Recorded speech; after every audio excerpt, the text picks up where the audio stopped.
नमस्कार, बहुत स्वागत है आपका। आप देख रहे हैं इंडिया टीवी और आपके साथ मैं हूं ज्योत्सना पाटनी और मेरे साथ मेरी सहयोगी मीनाक्षी जोशी भी मौजूद हैं। मां शब्द में एक अलग सी फीलिंग होती है। हम जब भी परेशान होते हैं तो जो सबसे पहला शब्द हमारी जुबान से निकलता है वो है मां। जिसकी सबसे पहले याद आती है वो है मां। कहते हैं कि ये रिश्ता खून का है। मां 9 महीने तक अपने भीतर एक जान को सहेज कर रखती हैं और तमाम कष्टों को झेलकर एक सेहतमंद संतान को दुनिया में लाती हैं। ये आसान नहीं है और तभी कहा जाता है कि बच्चे को जन्म देना मां के लिए दूसरा जन्म है। क्यों मीनाक्षी? बिल्कुल बिल्कुल सही कह रही हैं आप ज्योत्सना। बच्चे को जन्म देना तपस्या से कम नहीं है, क्योंकि उन 9 महीनों में माँ जो खाएगी, जो सोचेगी, जो करेगी, उसका डायरेक्ट असर बच्चे पर पड़ता है। प्रेगनेंसी के दौरान माँ को जो प्रॉब्लम्स आती हैं वो है खांसी, जुकाम, बुखार आना, और इसमें तो आप कोई भी ऐसे ही दवाई भी नहीं ले सकते हैं। चैलेंज होता है ये। धड़कन तेज हो जाना, हाई बीपी, किसी को लो बीपी, किसी को थकावट रहती है तो किसी का शुगर भी बढ़ जाता है, किसी का घट जाता है। बिल्कुल। और योग गुरु स्वामी रामदेव कभी पिता के रोल में नजर आते हैं, कभी दोस्त के रोल में वो नजर आते हैं। रोज इंडिया टीवी के दर्शकों को वो बताते हैं कि एक निरोगी और खुशहाल जीवन कैसे जिया जा सकता है। आपने इतने सारे रोल तो ज्योत्सना बता दिया स्वामी रामदेव के, लेकिन आज स्वामी रामदेव माँ के रोल में रहेंगे।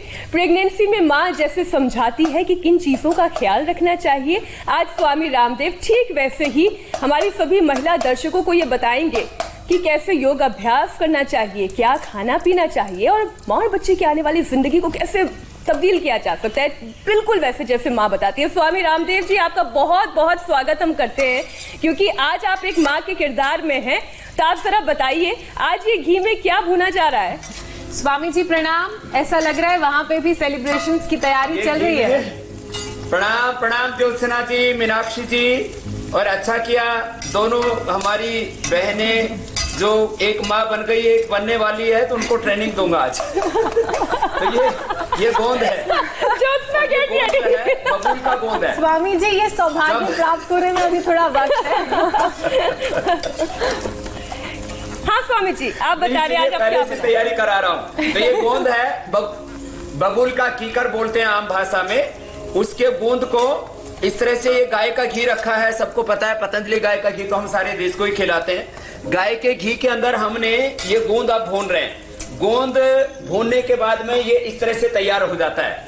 7वें महीने में अजवाइन को घी में डाल करके भिगो के रख देते हैं, फिर उसको पीसते हैं। ये जो अजवाइन होती है, इस अजवाइन को 7वें महीने घी में डाल करके रख दिया, और फिर 9वें महीने में जब बच्चा पैदा होता है तो 9 महीने के बाद फिर इसको निकाल करके घी से पीस करके, जैसे हमने पीसा हुआ है, ये पीसा हुआ उसको, फिर इसमें ये जो है इलायची है, इलायची को भी हमने पीसा हुआ है, ये इलायची है। पूरी फिर इसमें बादाम है, ये जो है सबसे अच्छा, जिसको ममरा बादाम बोलते हैं। आज तो आपसे लड्डू भी बनता देखेगी पूरी दुनिया। ये पूरा का पूरा थोड़ा मीठे का इंतजार कर, दर्शक भी करें तो मिठास और बढ़ जाएगी। सारी चीजें तैयार है, तो लड्डू, ये लड्डू तैयार होंगे 40 मिनट में। 40 मिनट बाद इस दौरान योगाभ्यास कर लिया जाए, करके भी भेज देंगे गोंद के लड्डू। हाँ, अब योगाभ्यास ही शुरू करेंगे। और ये जो गोंद है, ये भूनने के बाद में फिर ये जो घी है, इसके अंदर आटे को भुना जाता है। फिर ये गोंद को ऐसे थोड़ा पीस करके, और क्योंकि बहुत ज्यादा मोटा होता है तो लड्डू भी नहीं बनते ठीक से, तो हल्का हल्का दरदरा सा ये चकला बेलन से उसको पीस लेते हैं ऐसे, और ऐसे पीस करके फिर उसको तैयार करेंगे। तो ये एक कार्यक्रम मेरा पूरा हो गया। अब ये कार्यक्रम में ये हमारी एक दूसरी बेटी आपकी तरह ही यहाँ स्नेहा है, उसको ये कार्यक्रम सौंप देता हूँ, और फिर मैं अपने योग वाले भूमिका में आ जाता हूँ जी। तो ये मैं ये आज का, क्योंकि आजकल की जो नई बेटियां हैं उनको ये चीजें पता ही नहीं है कि गोंद को कैसे भुना जाता है, ये कार्यक्रम कैसे आगे बढ़ाया जाता है। तो आज नई पीढ़ी को ये बात तो स्वामी जी आपने एकदम सही कही, क्योंकि मेरे घर में भी गोंद के लड्डू जो हैं वो मेरी मम्मी ने पापा ने मिलकर बना दिए और मेरा ध्यान सिर्फ खाने में था। आज मैं रेसिपी सीख भी लूंगी। लेकिन स्वामी जी, जब तक ये आटा भुन रहा है, आप ये बताएं कि जो प्रेगनेंसी के दौरान सावधानी बरतनी चाहिए वो क्या क्या है। सबसे पहले हम बात करेंगे फर्स्ट ट्राइमेस्टर की। कौन कौन से योगाभ्यास की आप सलाह देंगे स्वामी जी? तो अब ये तो अंतिम चीज थी, तो इसको हमने शुरू कर दिया क्योंकि 40 मिनट लगेंगे इस पूरे कार्यक्रम में। और उसको अब शुरू करते हैं कि 3 महीने पहले क्या करना है। पहले तो गर्भाधान संस्कार, गर्भ संस्कार कहते हैं। माता पिता पवित्र संकल्प के साथ पवित्र आत्माओं का आह्वान करते हुए उसको अपने गर्भ में धारण करते हैं। और जैसे आपने प्रारंभ में ही कहा, माँ के आहार, विचार, वाणी, व्यवहार, स्वभाव, आचरण, चरित्र का प्रतिरूप होते हैं बच्चे। इसलिए कहते हैं आत्मा वही पुत्र जायते। जो हमारी संतानें होती हैं, बेटा बेटियां होती हैं, वो माता पिता का प्रतिरूप होती हैं। ये वैज्ञानिक रूप से, आध्यात्मिक रूप से बहुत बड़ा व्यावहारिक रूप से सत्य है। तो क्या करना, तो सबसे पहले माताओं बहनों को ये सूक्ष्म व्यायाम तो ये तो तीसरे महीने में भी किया जा सकता है और पहले महीने में भी किया जा सकता है। सूक्ष्म व्यायाम जितने भी हैं, हाथों के, पैरों के, ये सारे के सारे सूक्ष्म व्यायाम, और जो हम अक्सर करवाते रहते हैं ये सूक्ष्म व्यायाम। और पहले 3 से 6 महीने तक ये मैंने प्रयोग किया है माँ बहन बेटियों पर। नहीं तो आजकल क्या बोलते हैं, डॉक्टर बोलते हैं, बोले अब तो प्रेग्नेंट हो गई तो बोलो बेड रेस्ट करो। नहीं, बेड रेस्ट बहुत बैड है। तो क्या करना, तो पहले 6 महीने तक, यहाँ तक 7 महीने तक मैं ऐसे बच्चों को जानता हूं और मैंने खुद अपनी देखरेख में उनसे योगाभ्यास करवाया। सूर्य नमस्कार पहले जो 6-7 महीने हैं उसमें सूर्य नमस्कार बहुत अच्छे से कर सकती हैं माँ बहन बेटियां। तो आराम से लंबे श्वासों के साथ। फिर प्राणायाम उनको विशेष रूप से करना, वो भी हम बताएंगे। कपालभाति को छोड़कर ओंकार गायत्री का जप करना है। अपने खान पान पर विशेष ध्यान देना है। जैसा हम खाते हैं अन्न, वैसा ही हमारा तन मन जीवन बन जाता है। फिजिकल स्ट्रक्चर हमारा आहार से बनता है और हमारा मन, हमारी बुद्धि, हमारे विचार से, हमारे संस्कार। तो दोनों का ही ध्यान रखना बहुत जरूरी है, आहार का भी और विचार का भी। ये आहार विचार का जो ध्यान रखा जाता है इसी को संस्कार कहते हैं। आराम से पहले ये कुछ सोच रहे होंगे कि ये तो हमने सोचा ही नहीं था कि सूर्य नमस्कार प्रेग्नेंट लेडीज को भी करना। हाँ, करना है। अच्छा स्वामी जी, आहार विचार का ख्याल रखना तो जरूरी है, लेकिन जो महिलाएं प्रेग्नेंट हैं, फर्स्ट ट्राइमेस्टर में हैं, जैसा कि आप सूर्य नमस्कार करने की सलाह भी दे रहे हैं, तो इस दौरान उन्हें किन बातों का ख्याल रखना बेहद जरूरी हो जाता है? देखो, अब ये सूर्य नमस्कार तो हमारी मीनाक्षी अच्छे से कर लेती हैं, वो कर भी रही हैं। और करते करते ही मैं कुछ बातों के ऊपर विशेष ध्यान दिलाना चाहता हूं। देखो, सूर्य नमस्कार के साथ साथ सबसे ज्यादा ध्यान दें खाने पीने पर। प्रोटीन पूरी मात्रा में लें और बॉडी के, ब्रेन के डेवलपमेंट के लिए जो माँ खाएगी वही बच्चे के शरीर में जाएगा। तो प्राणायाम करें,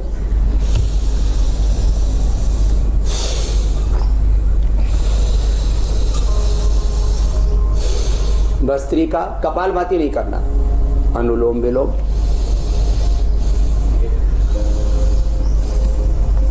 भ्रामरी, उद्गीत, शीतरी, शीतकारी और ओंकार गायत्री का जप करते हुए कुछ बातें बता रहा हूं। क्या क्या करना, सूर्य नमस्कार जैसे मीनाक्षी जी ने बहुत अच्छा किया है, ऐसे सबको आराम से जितना कर पाए करना है। नहीं तो आजकल क्या करते हैं, बोले पैर ऊपर करके लेट जाओ, ऐसे ये बिल्कुल गलत है। रोज सूक्ष्म व्यायाम और सूर्य नमस्कार और भस्त्रिका, अनुलोम विलोम, भ्रामरी, उद्गीत, शीतरी, शीतकारी प्राणायाम। थायराइड की प्रॉब्लम है तो उज्जाई भी करना है। खान पान में क्या ध्यान रखें, दूध में थोड़ा केसर डाल करके उबाल करके ठंडा करके दूध पीना, गरम गरम नहीं पीना, थोड़ी मात्रा में केसर। दूध के साथ बादाम भिगो करके पीस करके फिर लेना है, जिससे कि गर्मी ना करे। बादाम, कच्चा नारियल, अखरोट भिगो करके, एक से ज्यादा नहीं। पपीता ना लें प्रेग्नेंट लेडीज, कोई गर्म चीज ना खाएं। जो हम अभी कुछ औषधियां भी बताएंगे, कोई काढ़ा भी पीना है तो गर्म करके, जैसे स्वेलिंग आ गई पूरे शरीर में तो गोखरू और पुनर्नवा का काढ़ा पीना है, लेकिन उबाल करके ठंडा करके पीना है, गरम गरम नहीं पीना है। बुखार हो गया तो गिलोय का भी काढ़ा पीना है, लेकिन गिलोय का गर्म करके ठंडा करके काढ़ा पीना है, या गिलोय घनवटी खा लेंगे। तो अभी बीमारियों के ऊपर बाद में आएंगे, पहले मैं बता रहा हूं खान पान में दूध, दही, छाछ आदि जो उनको अनुकूल पड़ता है वो लेते रहे। दूध में केसर डाल के गर्म करके ठंडा करके पीना तो ठंडा हो जाता है। केसर की प्रकृति ठंडी हो जाती है जब उसको गर्म करके और ठंडा करके पी लेते हैं उबाल कर।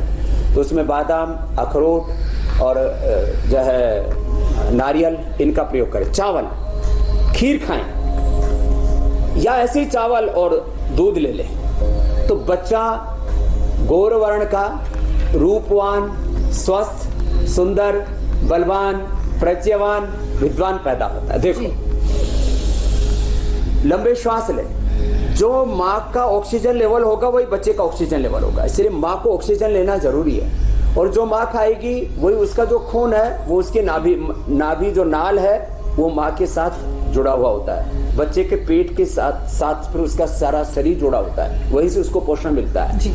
तो मां जो भी हरी सब्जियां हैं बोले, लेकिन अब इसमें थोड़ा सा मजाक की भी बात है और हकीकत भी है। अब जो कलर होगा खाने का आपका, जो आपकी हरी सब्जियां खाएंगे तो बच्चे का हीमोग्लोबिन अच्छा रहेगा। जन्मजात बच्चों को आजकल पैदाइशी ही पीलिया हो रहा है, जॉन्डिस हो रहा है, तो हरी सब्जियां ले और गाजर खाएं, टमाटर खाएं माताएं, स्वामी जी चुकंदर खाएं उबाल करके, उसका जूस भी पी सकते हैं, गाजर का, चुकंदर का और मौसमी का, तो बच्चा रूपवान होगा। लेकिन यदि कोई माता दे दनादन जो है वो रोज बैंगन ही खाए जा रही है तो श्याम सुंदर पैदा होगा। अब मैं मैं इसका कोई विरोध नहीं कर रहा हूं, लेकिन किसी को यदि सच में कोई बहुत ही जो है ऐसा श्याम वर्ण का बच्चा चाहिए तो अब ज्यादा बैंगन अच्छा भी नहीं होता है गर्म होता है तो जी, ज्यादा बैंगन नहीं खाना है चाहिए। तो अच्छा आहार मैंने बताया। बहुत सारी महिलाओं के सवाल आपके लिए आ रहे हैं स्वामी जी। बैंगन नहीं खाना है, पपीता नहीं खाना है, हाँ ले लो जी। बैंगन नहीं खाना, पपीता नहीं खाना, तेज गरम मसाले नहीं खाना, जंक फूड फास्ट फूड नहीं खाना, उत्तेजक फिल्में नहीं देखना और किसी भी तरह से लड़ाई झगड़ा नहीं करना पति के साथ, सास ससुर के साथ, देरानी जेठानी के साथ, क्योंकि उससे बच्चे के ऊपर प्रभाव पड़ेगा। मतलब स्वामी जी मूड स्विंग्स भयंकर होते हैं, कभी बहुत गुस्सा आने लगता है और कभी कभी बहुत रोना आने लगता है, बहुत ज्यादा मूड स्विंग्स होते हैं। अच्छा, कुछ सवाल है ज्योत्सना आप पूछ रही थी। स्वामी जी, उर्मिल मेहता का एक सवाल है, वो ये जानना चाह रही हैं कि उनको बहुत एसिडिटी है, वो प्रेग्नेंट हैं, तो ऐसे में कौन कौन से योगाभ्यास हैं जो वो कर सकती हैं। और बहुत सारे दर्शक ये भी जानना चाह रहे हैं कि प्राणायाम और सूर्य नमस्कार के अलावा कौन से योगाभ्यास हैं जो प्रेगनेंसी के दौरान वो कर सकती हैं। देखो, प्रेगनेंसी के दौरान यदि कमर में दर्द है तो ये कर सकते हैं आप, अनुलोम विलोम कर रहे हैं मीनाक्षी जी, आप करते रहिए। प्रेगनेंसी के दौरान कमर में दर्द है तो ऐसे ये मकरासन कर सकते हैं, थोड़ा सा भुजंगासन कर सकते हैं ऐसे इतना, और थोड़ा सा सलभासन कर सकते हैं ऐसे हल्का हल्का। फिर सीधे लेट करके कमर में दर्द है तो ये मरकटासन कर सकते हैं। तो ऐसे आसन जिससे कि गर्भ के ऊपर, यूट्रस के ऊपर ज्यादा प्रेशर नहीं पड़ता है, क्योंकि गर्भ में जो पड़ रहा बच्चा उसके ऊपर कभी किसी भी प्रकार का दुष्प्रभाव नहीं पड़ना चाहिए। मरकटासन का ये पहला और दूसरा अभ्यास, आराम आराम से। फिर एक एक पैर को थोड़ा ऐसे ऊपर उठाए, नीचे लेकर के आए, बस इससे ज्यादा अभ्यास नहीं करें। पवन मुक्त आसन भी करना है तो बस खाली इतना सा किया, ऐसे किया, ऐसे, तो इतने से कमर दर्द अच्छा हो जाएगा जिनको कमर दर्द है। तो बाकी एसिडिटी है तो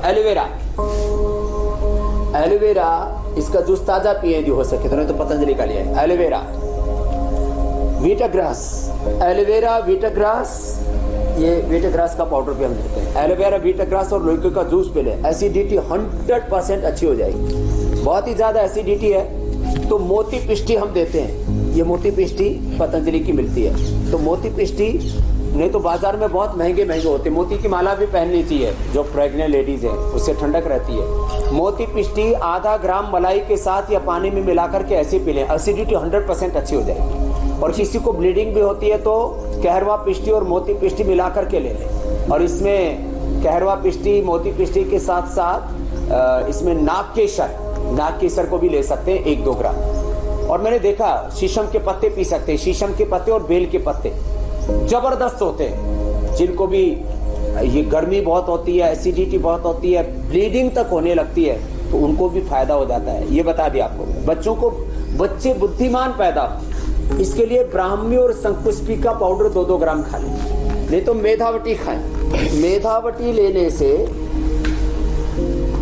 बच्चे बुद्धिमान पैदा होंगे और माँ का भी दिमाग तेज रहेगा। और जो बता रही थी अभी थोड़ी देर पहले मीनाक्षी जी, गुस्सा बहुत आता तो गुस्से पर भी नियंत्रण रहेगा, नींद अच्छी आएगी, स्वामी जी अच्छा रहेगा। तो मेधावटी लेनी चाहिए। हाँ, एक सवाल और है। दलबीर सिंह हमारे दर्शक हैं, वो कह रहे हैं कि उनकी जो धर्म पत्नी है वो प्रेग्नेंट है, मगर प्रेगनेंसी के दौरान उन्हें पूरे शरीर में बहुत खुजली होती है, इतनी खुजली होती है कि घाव बन जाते हैं। तो क्या उपाय है कि ये खुजली दूर हो?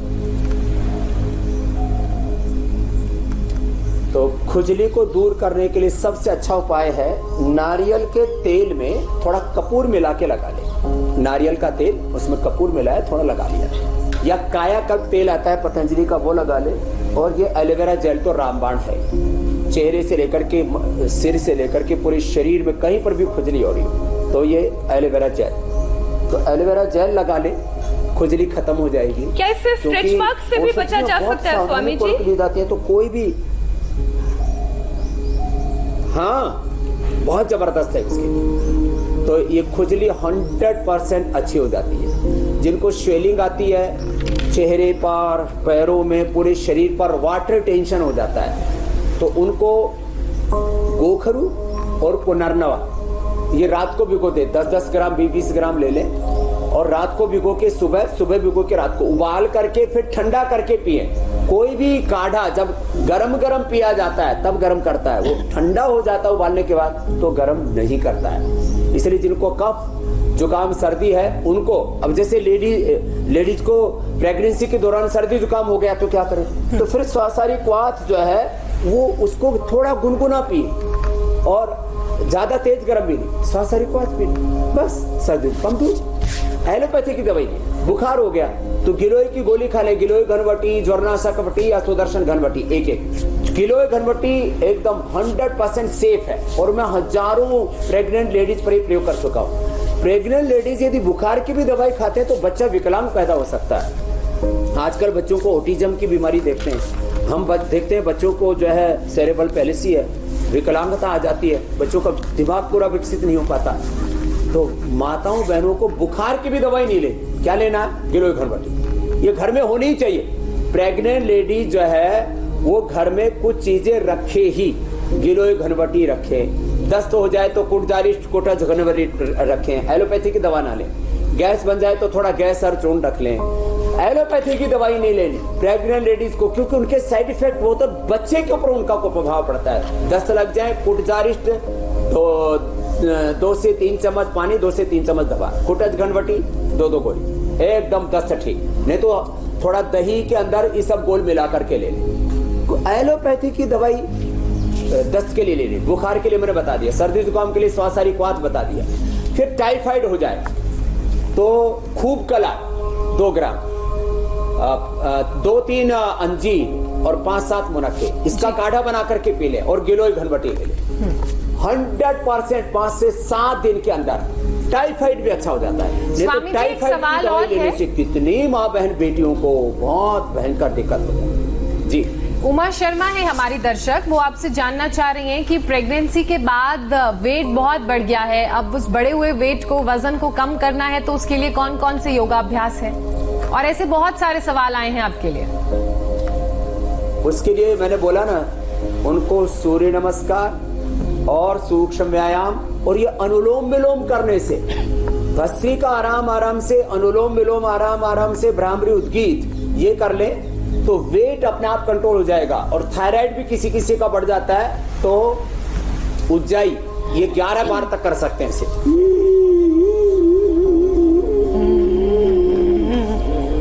और ऐसे रोक करके रखें। प्रेग्नेंट लेडीज को 20 सेकंड से ज्यादा नहीं रोकना, फिर छोड़ दे। तो उज्जाई प्राणायाम करें, सिंहासन करें और ये थायराइड का पॉइंट दबा लें। तो थायराइड भी कंट्रोल रहना जरूरी है, उससे भी वेट भी बढ़ जाता है। किसी किसी का बीपी, किसी का शुगर बढ़ जाता है, उसको भी बताएंगे। आप और प्रश्न पूछ लीजिए, आप जो भी कुछ आपके पास बहुत प्रश्न आ रहे होंगे आज जी। तो थायराइड का पॉइंट भी बता दिया। हाँ, मैंने सोचा थोड़ा योगाभ्यास भी कर लेती हूँ आपके साथ, प्राणायाम।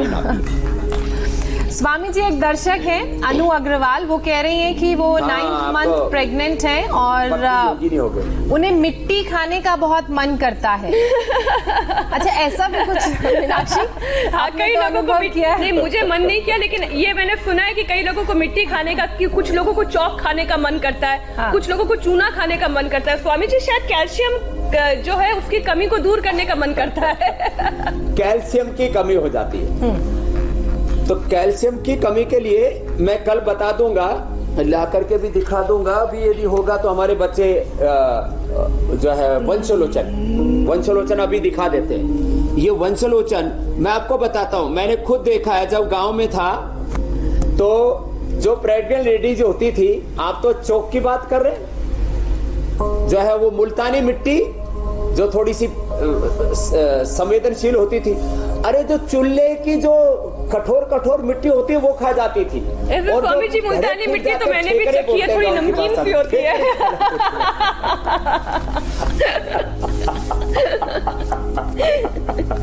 तो ये देखो, यही एग्जाम्पल मिल गया है। तो ये कैल्शियम की कमी के लिए मैंने हजारों गर्भवती माँ बहन बेटियों को उपलब्ध कराया है वंशलोचन। वो वंशलोचन जो है कैल्शियम की पूर्ति कर देता है और कोई साइड इफेक्ट नहीं होता है। माँ की हड्डियां भी मजबूत होंगी और जो बच्चा भी पैदा होगा तो मजबूत हड्डी वाला पैदा होगा।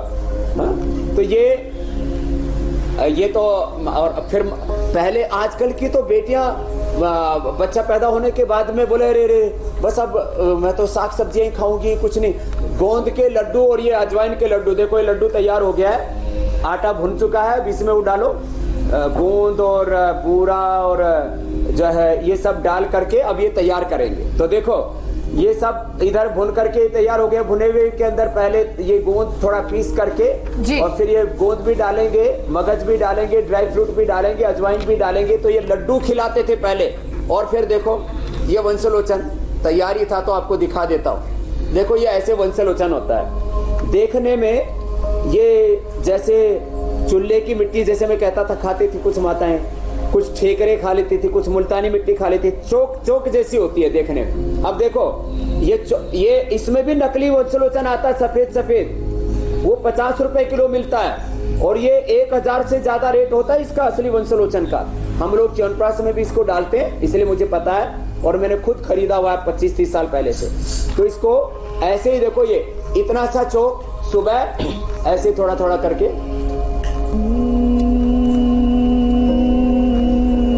और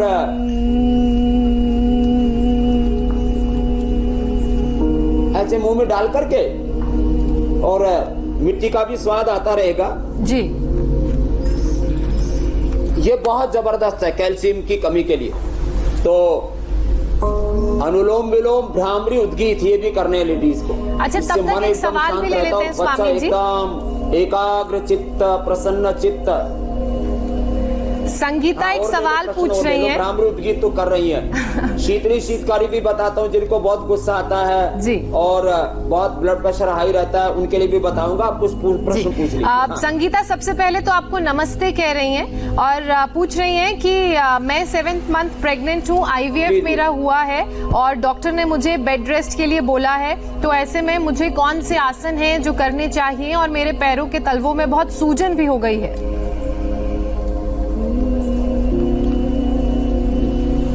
तो देखो, उनको प्राणायाम तो करना ही करना है। ये भस्त्रिका आराम आराम से, अनुलोम विलोम भ्रामरी जो अभी मीनाक्षी जी कर रहे थे, फिर के बाद ओम उद्गीत शीतली शीतकारी, इससे भी मन बहुत शांत रहता है।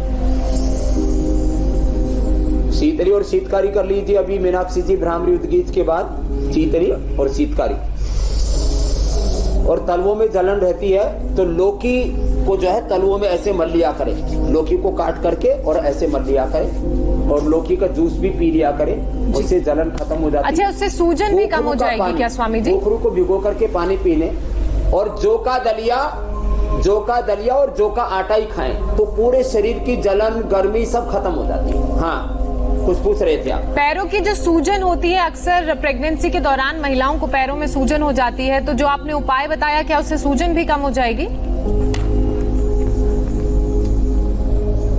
सूजन के लिए मैंने बताया था गोखरू जी और पुनर्नवा, इसका काढ़ा बना करके पी लें। वो ना मिले तो अपना सर्वकल्प क्वाथ आता है, भूमि आंवला पुनर्नवा और मकोई होती है उसमें, उसको पी लें। सर्वकल्प क्वाथ काढ़ा बना करके ठंडा करके पी लें तो सूजन खत्म हो जाएगी। किसी का बीपी बढ़ जाता है प्रेगनेंसी के दौरान, तो वो लौकी का जूस और मुक्तावटी ले लें। मैंने एक से लेकर के दो मुक्तावटी देखे, किसी भी प्रकार का कोई साइड इफेक्ट नहीं होता है। एलोपैथी की दवा का बहुत भयंकर साइड इफेक्ट होता है। अनुलोम विलोम, भ्रामरी उद्गीत, शीतली शीतकारी, ये और थोड़ा श्वासन, तो 100% बीपी कंट्रोल रहता है। जिनको शुगर हो जाए तो मधुनाशिनी और थोड़ी मात्रा में करेले का जूस, थोड़ी मात्रा, तो शुगर कंट्रोल आ जाता है। तो ऐसे प्रेग्नेंट लेडीज को एलोपैथी की दवाओं से बच करके आयुर्वेद को अपनाना चाहिए, ये उसके लिए रामबाण होता है। और कुछ आपके पास में लड्डू तो तैयार हो रहे हैं, को ले लेते हैं। और मैं बता रहा ये मीनाक्षी जी की खाने पीने की चीजों पर एकदम निगाह चली जाती है। अच्छा, एक सवाल मैं तब तक आपसे पूछ लेती हूँ, बहुत जरूरी सवाल है। योग पूर्वक भोग लगाती है, भोग कहते हैं ना, भगवान को भोग लगा रहे, योग पूर्वक भोग लगाओ तो रोग पैदा नहीं होंगे। रश्मि महाजन है स्वामी जी, एक सवाल का वो जवाब चाह रही हैं। वो कह रही हैं कि उनकी जो बहन है वो 4 महीने प्रेग्नेंट है। कर दिए हैं जी, बाकी जो है ये पैक करके भिजवा दूंगा फिर आप लोगों को, सच्ची भिजवाऊंगा इस बार। बाकी तो हम लोग ऐसे मजाक में बोलते ही रहते हैं। और हम अगले महीने पूरे देश को भी खिला रहे हैं। मैं बचपन से गूंद के लड्डू खा करके ही बड़ा हुआ हूँ। गूंद के लड्डू, दही, छाछ, बाजरे की रोटी, और हमने करीब 20 साल की उम्र तक तो बासी रोटी खाई है सुबह। बाजरे की रोटी मक्खन खा करके, गोंद के लड्डू। तो ये गोंद के लड्डू, गोंद और मगज और ये सब चीजें डाल देते हैं। गोंद के लड्डू जो है ये जबरदस्त होते हैं। तो ऐसे ये पौष्टिक भी बहुत होते हैं, तो प्रेगनेंसी के बाद ये खिलाते हैं। आपको पहले ही खिला देंगे मीनाक्षी जी को अब ये तो माँ बन चुकी है, और ज्योत्सना को पहले खिला देंगे तो तगड़ा बच्चा पैदा होगा। मैं ध्यान रखूंगी ज्योत्सना का स्वामी जी। बस योग अच्छे से करें।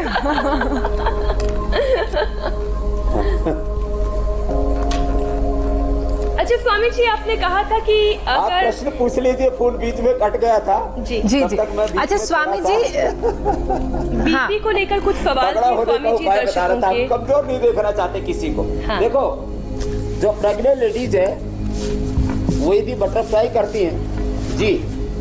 रश्मि महाजन है, वो कह रही हैं कि उनकी बहन 4 मंथ्स प्रेग्नेंट है और उनकी बहन को कोरोना है। तो वो ये पूछ रही हैं कि उनकी बहन को किन चीजों का ख्याल रखना चाहिए, कौन सी ऐसी चीजें हैं जो करनी चाहिए जिससे कोरोना बच्चे को ना हो। हाँ, तो देखो, मैंने अभी एक ऑस्ट्रेलिया से हमारी बेटी आई, हमारे मनाज जी के परिवार में, मुंबई में ही है। तो उसको 2 बच्चे, ट्विंस बच्चे पैदा हुए और कोरोना हो चुका था उसको। उसने प्राणायाम किया, और ये जो श्वासारी वटी है, एक गोली, 2 नहीं ले प्रेग्नेंट लेडीज, एक गोली श्वासारी की सुबह, दोपहर, शाम, और एक गोली कोरोनिल की खा ले। श्वासारी और कोरोनिल एक गोली ले ले तो किसी भी प्रकार की कोई दिक्कत नहीं होगी। और अनुलोम विलोम, भ्रामरी, उद्गीत ये प्राणायाम करती रहे, और गले में थोड़ी दिक्कत हो तो उज्जाई भी कर सकते हैं। तो किसी प्रकार की उनको दिक्कत नहीं होगी, ये बहुत जरूरी है।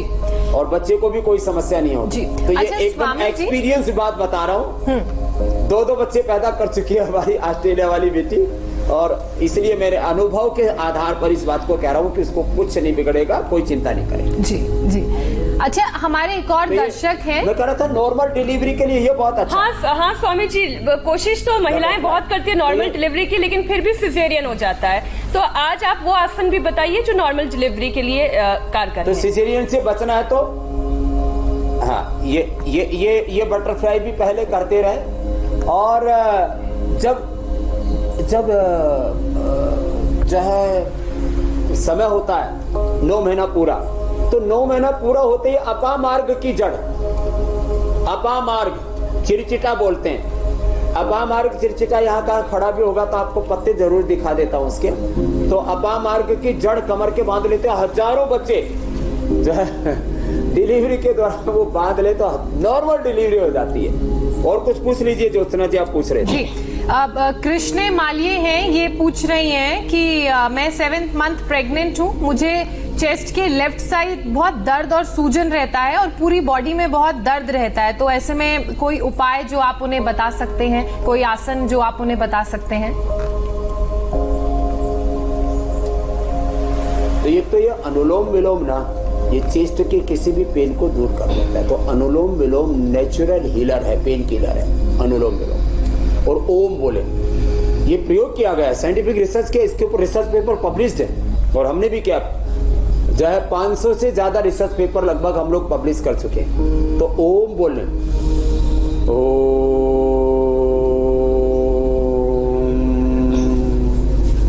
और थोड़ा श्वासारी क्वाथ उबाल करके पी ले। और जहाँ दर्द है वहां पतंजलि का बाम या दिव्य धारा लगा ले, तो उससे तो ठंडे गर्म पानी की पट्टी, गर्म पानी में पट्टी भिगोई, लगा ली 1-आधा मिनट, फिर ठंडे गर्म पानी की पट्टी से सेक कर ले, दर्द दूर हो जाएगा। और पूरे शरीर की जो बॉडी का पेन होता है उसमें अश्वगंधा कैप्सूल, पूरे बॉडी के अश्वगंधा, एक से ज्यादा नहीं लेना है, एक से ज्यादा नहीं लेना, अश्वगंधा कैप्सूल और आधी गिलोय घनवटी, इससे पूरी बॉडी का पेन दूर हो जाता है। और थोड़ा एलोवेरा जूस ताजा पी ले तो बहुत अच्छी बात है, तो 2-2 चम्मच एलोवेरा जूस पीते रहे, इससे शरीर बॉडी एक खत्म हो जाता है। और ये अनुलोम विलोम प्राणायाम तो सबको करते रहना, सुबह दोपहर शाम जितना वक्त मिले। जिनको बेड रेस्ट बता दिया तो अनुलोम विलोम करते रहेंगे तो बेड रेस्ट छूट जाएगा, एकदम एक्टिव होकर के सब काम धाम करेंगे। और मैंने कहा एक और जो है हमारी एक बेटी है श्वेता, मेरे को ध्यान नहीं रहा, नहीं तो उसको बच्चे के साथ बोला था। 9 महीने तक उसने सूर्य नमस्कार किया, 9 महीने तक, और कोई नॉर्मल डिलीवरी एकदम फर्स्ट क्लास, उसका बच्चा एकदम विराज बड़ा मस्त है। जी कुछ पूछ रहे थे, जी एक और दर्शक है, वो ये कह रही है कि डिलीवरी हो चुकी है, बच्चे की स्वस्थ डिलीवरी हुई है, लेकिन उनके पेट पर बहुत ज्यादा चर्बी अभी भी जमी हुई है। उनकी क्योंकि नॉर्मल डिलीवरी है, तो वो कौन कौन से योगाभ्यास कर सकती हैं जिससे पेट की चर्बी को सबसे पहले कम किया जा सके? कई महिलाएं तो हीन भावना से ग्रसित हो जाती है, इतना वेट उनका बढ़ जाता है स्वामी जी। और इसी से जुड़े बहुत सारे सवाल आ रहे हैं। महिलाएं ये जानना चाह रही हैं कि प्रेगनेंसी के बाद के बढ़े हुए वजन को कैसे कम किया जाए। तो प्रेगनेंसी के बाद के बढ़े हुए वजन को कम करने के लिए एक तो दशमूल क्वाथ आता है, ये जो है पतंजलि के ना, ये कल हम बताने वाले हैं कि जिनको बच्चे नहीं हो पाते उनके लिए क्या करें। लेकिन ऐसे दशमूल क्वाथ आता है, आज मैंने थोड़े से ही औषधियाँ रखी हुई थी यहाँ पर। तो दशमूल क्वाथ 20-20 ग्राम लेकर के और उसको उबाल करके और उसको पी लिया करें। 10 मूल क्वाथ प्रेगनेंसी के बाद पिए, और ये 2 बार पी सकते हैं। और जब भी प्यास लगे गर्म पानी पिए। बच्चे के ऊपर भी कोई कुप्रभाव नहीं आएगा। नहीं तो कोई भी दवाई लेते हैं तो जब बच्चे को फीडिंग कराते हैं उस समय माँ कोई भी दवाई लेगी बच्चे के ऊपर असर आएगा। और यदि फीडिंग पूरी नहीं करा पाती है तो ये जो है, इधर यही बेटी है, मैंने 1-2 बार इसका एग्जाम्पल भी दिया था। जब इसको बच्चा हुआ उसी समय इसके पिता की मृत्यु हो गई थी ना, तो पिता की मृत्यु होने से इतना शोक लगा कि इसको पूरा दूध गायब हो गया 2 दिन के अंदर। 2 दिन के अंदर पूरा दूध गायब हो गया। तो इसने ये यहीं पर खड़ी हुई स्त्रिया बेटी, तो शतावर और जीरा 1-1 चम्मच जो है ये लिया, आधा चम्मच शतावर, आधा चम्मच जीरा। जीरा थोड़ा भून के लिया था, हल्का सा, थोड़ा सा हल्का सा भून करके जीरा और शतावर 1-1 चम्मच लिया गाय के दूध से। और उसके बाद दूसरे दिन से इसको दूध आना शुरू हो गया और इसका बच्चा 2.5 साल तक पीता रहा फिर। पूरा दूध सूख गया था, एक बूंद नहीं था दूध। अच्छा, ये भी कहा जाता है स्वामी जी कि अजवाइन और मोटी इलायची का पानी पीना चाहिए, इस बात में कितनी सच्चाई है? अजवाइन तो मैंने बोला ना, अजवाइन तो लड्डू में भी खिलाते हैं, अजवाइन का काढ़ा भी पी सकते हैं। 10 मूल में थोड़ा अजवाइन मिला लें और फिर ये अभ्यास कर लें ऐसे। अब जो ये अभ्यास है ये आराम से कर सकते हैं। जो प्रेगनेंसी के बाद जो वेट बढ़ जाता है, गर्म पानी पिए, 10 मूल में अजवाइन भी मिला लें उसके अंदर, और जो है उसके अंदर थोड़ा सौंफ भी मिला सकते हैं। सौंफ है, अजवाइन है, ये सब वेट को कम करने में मदद करेंगे। और अनार का सेवन करें, अनार का जूस भी, अनार खा लें, ये अभ्यास कर लें, बैठे बैठे आराम से हो जाता है। फिर ये अभ्यास कर लें, जो है आराम से हो जाता है नॉर्मल डिलीवरी हुई है तो ये 10-20 बार ये अभ्यास कर लें ऐसे। और सीधे लेट करके ये 2-3 अभ्यास हम बताते हैं, इसमें से जितना जो कर पाए, थोड़ा आधा ऐसे अर्धलासन, ये पादवृत्तासन, एक पैर से ऐसे जितना घुमा पाए उतना, थोड़ा अधिक, और फिर ये साइकिलिंग। तो ये 5 अभ्यास तो प्रेगनेंसी के बाद भी, डिलीवरी के बाद भी किए जा सकते हैं। और जो है पेट के ऊपर मुल्तानी मिट्टी और एलोवेरा जेल, इसका लेप लगाए तो सारे निशान गायब हो जाते हैं। ये आजमाई भी बात बता रहा हूँ मैंने, बहुत माँ बहन बेटियों को मैंने बताया। स्वामी जी, जितनी बातें आपने बताई उतनी बातें तो ना कभी मेरी माँ ने ना कभी मेरी सास ने बताई थी। इसलिए हमने बोला आज स्वामी जी माँ की भूमिका में है। इसलिए मैं माता, पिता, गुरु, मित्र और अनेक भूमिकाओं में वैद्य है। ये देखो ये अपामार्ग है, इसकी जो जड़ है वो ली जाती है और वो नाभि के पास बांधी जाती है, इसकी जड़, तो नॉर्मल डिलीवरी हो जाती है। जबरदस्त है ये अपामार्ग। इसमें चिरचिटा बोलते हैं, इसमें एक सीख सी निकलती है, उसमें वो छोटे छोटे बीज से होते हैं अपामार्ग के बीजों का। इसका पत्ता जो है स्किन के लिए भी बहुत अच्छा होता है, ये कैंसर के लिए भी बहुत अच्छा होता है। स्वामी जी, एक अच्छी माँ की जो जिम्मेदारी होती है वो सारी जिम्मेदारियां तो आपने माँ को बताई ही, साथ ही ये भी बता दिया कि कैसे माँ अपने बच्चों का ख्याल रख सकती है, कैसे वो महिला जो प्रेग्नेंट है वो अपने बच्चे की सेहत का ख्याल रख सकती है। और बहुत सारी महिलाएं आपसे बहुत सारे सवाल उन्होंने पूछे और सभी आपकी शुक्रगुजार हैं। और साथ ही कल भी महिलाओं के लिए खास हमारा ये प्रोग्राम रहने वाला है। कल क्या आप महिलाओं को बताएंगे, किस बारे में हम चर्चा करेंगे और कौन कौन से योगाभ्यास होंगे, उसके बारे में एक बार अपने दर्शकों को बता देते हैं। आज के दौर में महिलाओं से जुड़ी सबसे बड़ी प्रॉब्लम थायराइड और पीसीओडी है। कल स्वामी रामदेव इन समस्याओं का यौगिक और आयुर्वेदिक समाधान बताएंगे।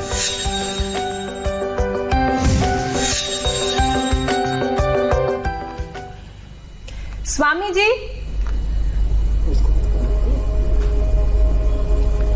जी जी जी जी, हमने अपने दर्शकों को बता दिया कि कल क्या स्पेशल रहने वाला है और आज जो महिला दर्शक हैं वो आपका बहुत बहुत शुक्रिया अदा कर रही हैं। साथ ही स्टूडियो से मीनाक्षी और हम भी आपको प्रणाम कह रहे हैं। और ये लड्डू भी इतना बढ़िया तैयार हो गया है और रेसिपी भी मैंने बता दी और मैंने कहा अगले महीने गूंद के लड्डू भी पूरे देश को खिलाऊंगा। और मैं ज्योत्सना को खिलाऊंगी स्वामी जी। मैं ज्योत्सना को जरूर खिलाऊंगी, पूरा ख्याल रखूंगी इसका। बहुत बहुत धन्यवाद स्वामी जी हमारे साथ जुड़ने के लिए। स्वामी जी प्रणाम। बहुत बहुत धन्यवाद। फिलहाल एक छोटे से ब्रेक के लिए रुक रहे हैं। ब्रेक के बाद देखिए सुशांत केस में सीबीआई के सामने कितनी चुनौतियां, क्या 14 जून की मिस्ट्री से पर्दा सीबीआई उठा पाएगी?